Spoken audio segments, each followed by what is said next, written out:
Urgent. The Caucasus is exploding. Baku is turning the game against the Kremlin. Azerbaijan is running off to NATO. Aliyev has made a sensational statement. Moscow is in shock. Russia is losing its influence in the Caucasus. Armenia delivers a blow to Putin's back. The unbelievable has happened. Turkey delivers a decisive blow to Putin. All this and more coming up. Watch until the end. Ukraine Today welcomes you. Renata Aslanova here with the latest events. Afghanistan is finally turning away from Russia. A sensation from Baku. Azerbaijan has set a course for closer ties with NATO. The country's army will be brought up to alliance standards. Azerbaijan's leader Ilham Aliyev announced this at a meeting with NATO representatives. The head of state emphasized that the Azerbaijani army is being brought in line with NATO standards. And in this context, it is closely cooperating with the Turkish army. Representatives from 15 countries attended the event, including Turkey, Greece, Hungary, the Netherlands, Portugal, and Spain. According to Aliyev, Azerbaijan has achieved its main goal since gaining independence at the beginning of the last century, the liberation of its lands from occupation. Now, the leader of Azerbaijan has stated that the process of modernizing their army will continue. In this regard, Aliyev mentioned the expansion of relations between Baku and NATO. He also pointed out the vast opportunities for the entire region that have opened up after the peace agreement with Armenia organized by the White House.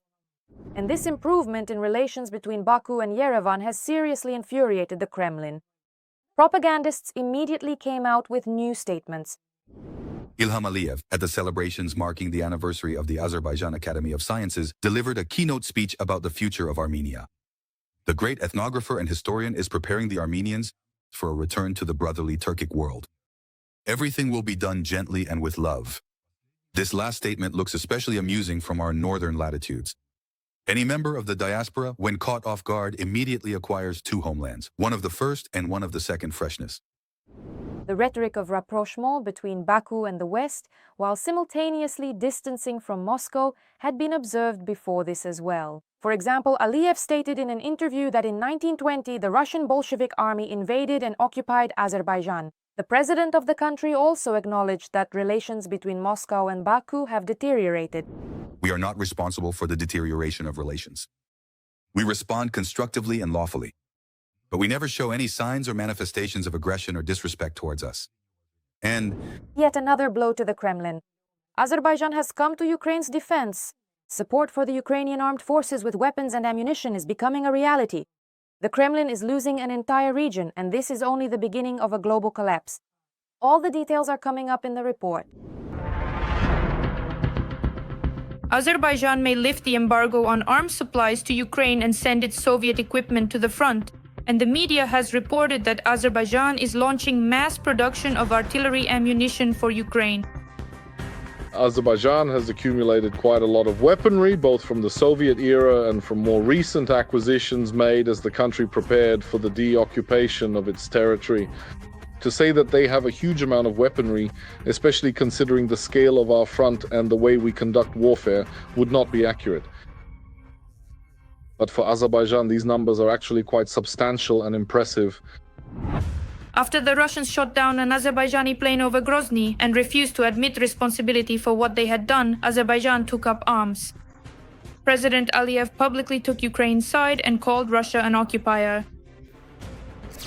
I think this also resonates with the aspirations of the Ukrainian people to never agree to occupation.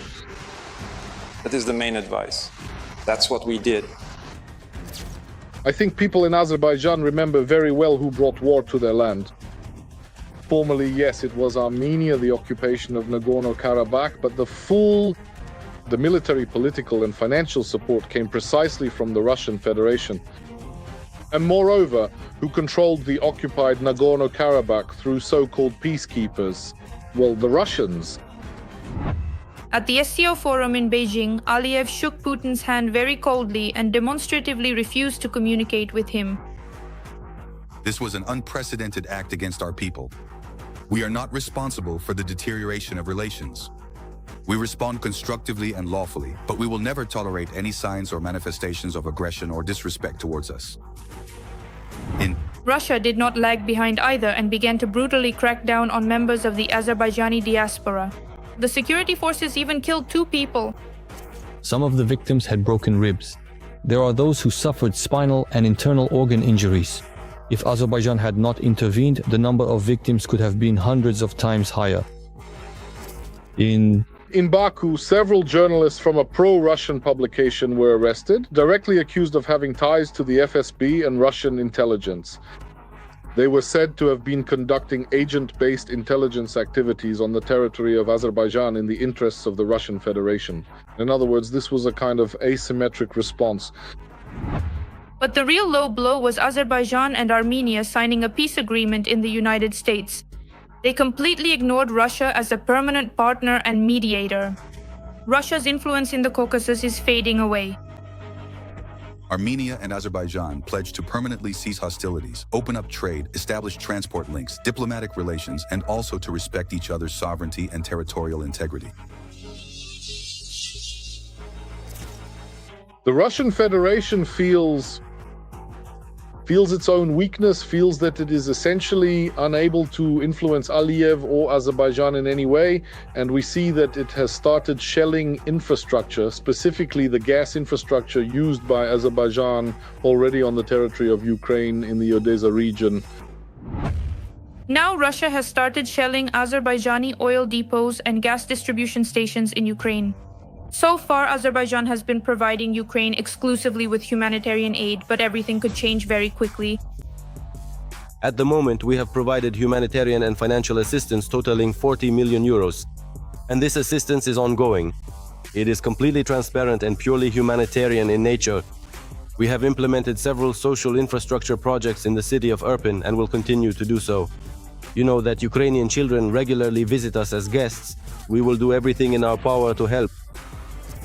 According to insider information, there could be several hundred units there, not grads, but smudge systems. I think there are about 80 of them. In fact, such a reinforcement with equipment in a specific section of the front could significantly strengthen our positions. Plus, let's put it this way, there are also hundreds of pieces of Soviet-era military equipment like APCs and IFVs, which would also be very useful for Ukraine.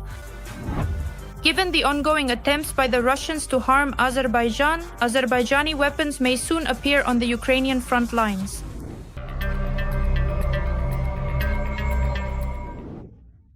Has also stabbed Putin in the back. The country's Prime Minister, Nikol Pashinyan, stated during his speech at the 5th Tbilisi Silk Road Forum that the positive dialogue with Turkey gives hope that the border could be opened in the near future. We are not only politically, but also technically ready to ensure the transit of cargo trucks through Turkey to Azerbaijan and vice versa as early as today. On the territory of Armenia, the roads and border infrastructure are ready for this.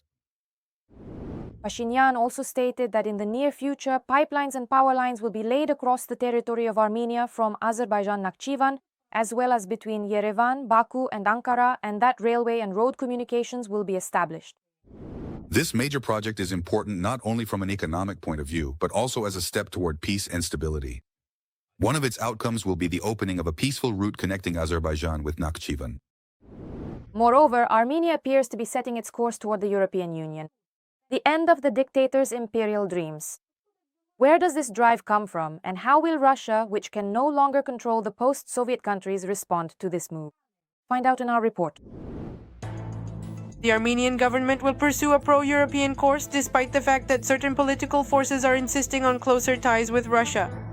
This was stated by Armenian Foreign Minister Ararat Mirzoyan in an interview with Deutsche Welle. Quite a lot of time has passed, but relations between Azerbaijanis and Armenia, I think, are on the right track, moving in the right direction. And there are very serious negotiations underway. And by the beginning of this year, fundamental agreement had already been reached on the main points of the peace agreement between Azerbaijanis and Armenia. Mirzoyan also spoke about the negotiations with Azerbaijan and the beginning of the process to determine the general position of the border between Armenia and Azerbaijan. And then, in August of this year, at the initiative of President Trump, a meeting was held in Washington between the leaders of Azerbaijan and Armenia, during which very important documents and declarations were signed, including one that was initial. a document on peace between Azerbaijan and Armenia was initialed. For the first time in 35 years, Kazakh grain was delivered from Azerbaijan to Armenia. A positive trend toward peace was also noted by the president of Azerbaijan, Ilham Aliyev. Armenian Prime Minister Nikol Pashinyan assured that Armenia is technically ready even today to provide transit for cargo trucks through its territory, from Turkey to Azerbaijan and in the opposite direction. And just yesterday, the leader of Azerbaijan, the head of state of Azerbaijan, announced that Azerbaijan is opening up transit opportunities for Armenia through its territory. And then we reviewed the statement from the Armenian side. The leader of Armenia stated that Armenia's territory is also open for transit shipments from various countries to Azerbaijan. The head of the Armenian Foreign Ministry refers to Russia as the main partner in the economy and trade. But at the same time, the politician points out that there have been many issues on which Armenia and Russia have reached agreements. But on many other issues, the countries have still not reached a consensus. Democracy is our choice. We are deepening our relations with the European Union, with the United States of America, that is, with our strategic partners. Cooperation with other countries is our sovereign choice, our decision. So, either true partners respect each other and each other's decisions, or this partnership needs to be renewed. According to Mararat Mirzayan, even before submitting an official application and receiving a response from the European Union, Armenia had already begun working with it, significantly deepening bilateral relations. In addition, negotiations are underway regarding several new documents. Work on a new partnership program has been completed. It will be signed within the next 3 months. Every voice matters. Join our community, support independent journalism and help us bring you the truth from Ukraine. Become a member of Ukraine today. Join us now. Nikol Pashinyan also commented on Armenian-Turkish relations, stating that they are on the right track. He also emphasized that he considers his recent visit to Turkey very successful and invited Erdoğan to participate in the European Political Community Summit. And Erdoğan himself is also delivering a powerful blow to Russian oil. The country's largest oil refinery is massively switching to non-Russian oil after tough sanctions from the US, EU and UK against the Kremlin's energy sector. Turkey is now trying to diversify its supplies to avoid the risks associated with trade with Russia, which finances the Russian war against Ukraine.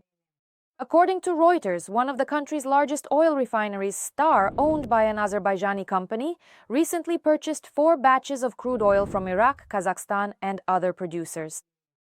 And that's not all. Gazprom has also come under fire. A sharp turnaround by Ankara.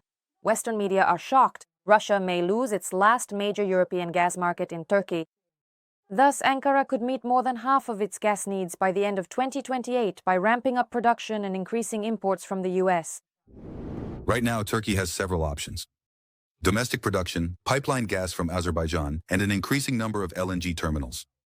As a result, the country is no longer dependent on Russian gas.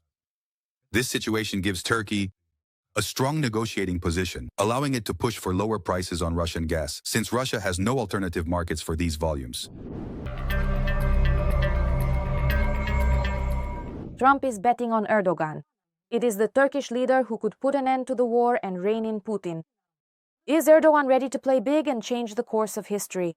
Sensational details coming up. Trump named the president who, in his opinion, could potentially help to resolve Russia's ongoing war against Ukraine. Putin respects him, and he is my friend. Recep Tayyip Erdoğan is actively involved in peacekeeping efforts to end Russia's war against Ukraine. He positions his country as a reliable mediator. The first negotiations after the start of the full-scale war took place in Istanbul in the spring of 2022. Several rounds of talks between representatives of the Kremlin and Ukraine also took place in Turkey in the summer of 2025. Turkey has always advocated for a diplomatic path to achieve this goal. Now, after 3 years of immense suffering, an opportunity has finally arisen.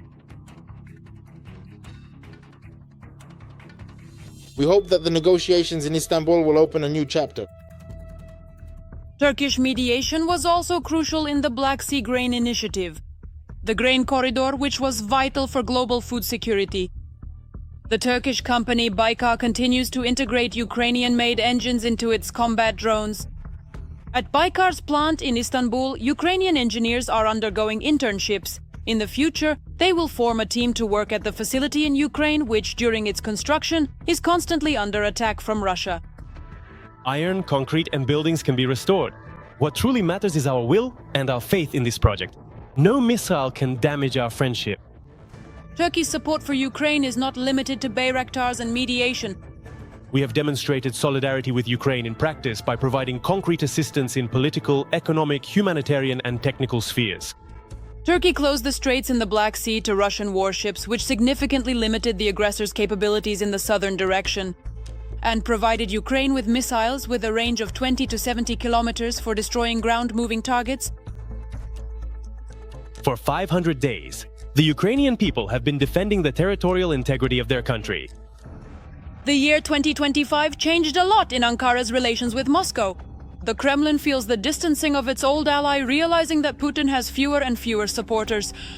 And then comes another blow from Erdoğan. By the end of 2028, Turkey plans to meet more than half of its natural gas needs through its own production and imports from the United States.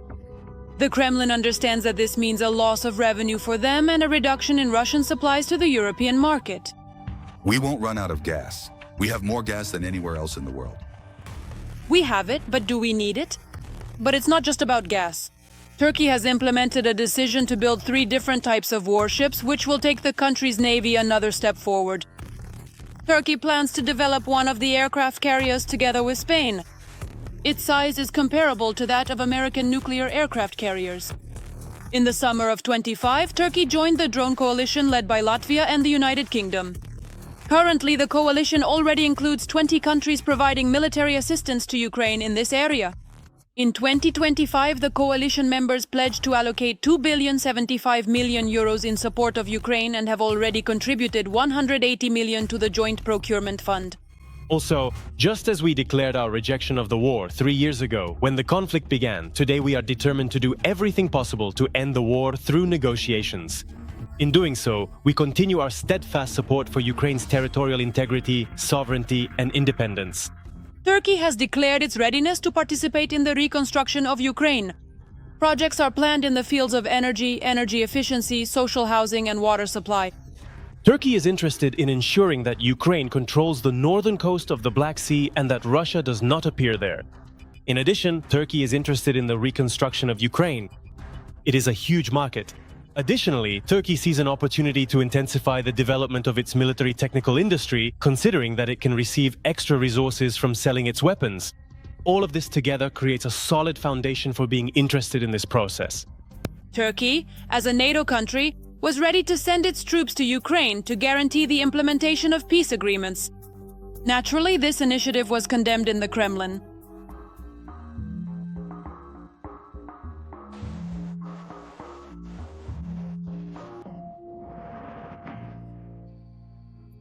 Officially, Ankara supports Ukraine's territorial integrity, but tries to maintain a balance between the sides. Turkey is still trying to avoid joining the Western sanctions, which, in its view, allows it to remain an effective channel of communication between the Kremlin and Ukraine.